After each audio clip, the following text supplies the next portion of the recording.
Vamos a ver el siguiente ejemplo. A partir de aquí, un transformador entrega una conexión secundaria monofásica de 120 volts y soporta una corriente máxima de 1800 amperes. Se sabe que el ángulo de desfasamiento de toda la carga obviamente es de 80 grados. Pide entonces el problema calcular potencia aparente en kilovolt ampere, el factor de potencia y la potencia real en kilowatts. Entonces, lo que vamos a usar es primero la corriente, el voltaje, así como están, para calcular la potencia real. Tenemos esta fórmula. Voltaje por corriente me va a entregar a mí la potencia aparente.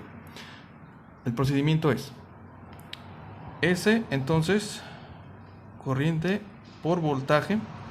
Sustituyendo, tendríamos 1800, recordando que el orden de los factores no altera el producto, por 120 volts.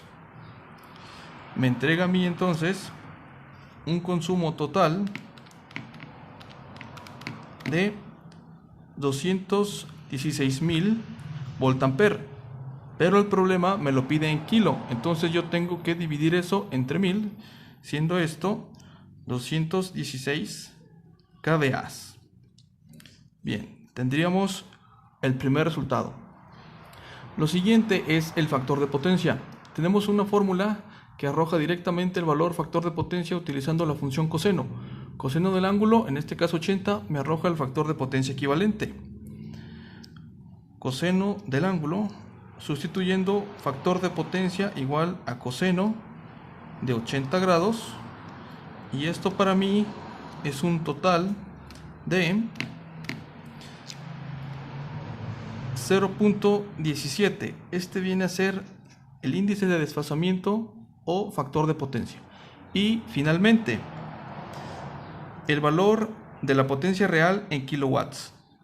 Manejando ya una magnitud de kilo en la magnitud S, entonces yo tengo que respetar esa misma dimensión. Tenemos en este caso para P voltaje por corriente y coseno del ángulo, que yo ya sé que coseno del ángulo es 0.17.